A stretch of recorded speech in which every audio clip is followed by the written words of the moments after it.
இறுதியாக பெறப்பட்ட இன்றைய கணிப்பீட்டின்படி, தாளமுக்க பிரதேசம் இலங்கையின் வடகிழக்கு திசையில் தொடர்ந்தும் நிலை கொண்டுள்ளது.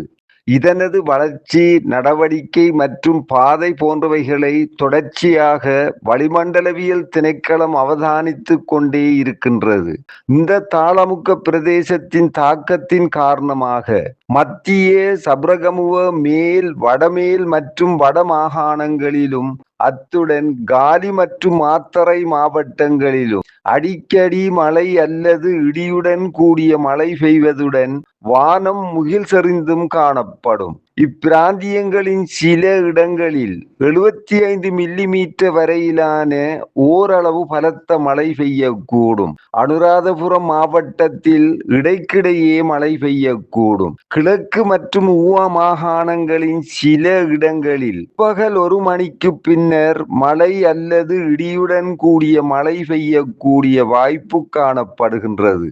பலத்த காற்றும் மின்னல் தாக்கங்களும் ஏற்படக்கூடிய சந்தர்ப்பங்களில் பொதுமக்கள் அவதானத்துடன் செயற்படுமாறு கேட்டுக்கொள்ளப்படுகின்றனர்.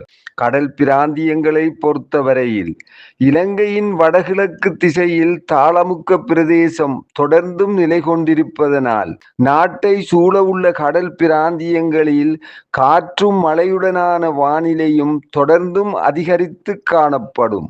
ஆகையினால் கடலுக்கு செல்லும் மீனவர்களும் கடல்சார் ஊழியர்களும் வளிமண்டலவியல் திணைக்களத்தினால் வழங்கப்படுகின்ற எதிர்வு கூறல்களை கவனத்திற்கொண்டு செயற்படுமாறு கேட்டுக்கொள்ளப்படுகின்றனர். முல்லைத்தீவு தொடக்கம் காங்கேசன்துறை, புத்தளம், கொழும்பு ஊடாக காலி வரையான கடல் பிராந்தியங்களில் அடிக்கடி மழை அல்லது இடியுடன் கூடிய மழை பெய்யக்கூடும். நாட்டை சூழவுள்ள ஏனைய கடல் பிராந்தியங்களின் பல இடங்களில் மாலை அல்லது இரவு வேளைகளில் மழை அல்லது இடியுடன் கூடிய மழை பெய்யக்கூடும்.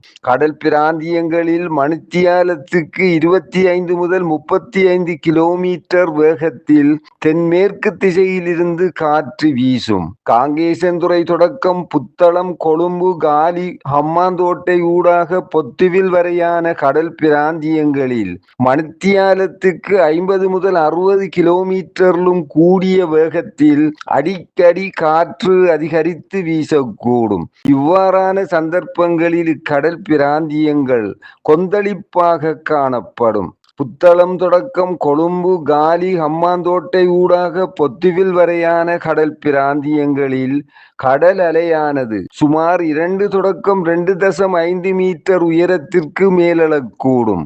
ஆனால் இது தரைப்பிரதேசத்திற்கு தாக்கத்தை ஏற்படுத்தாது.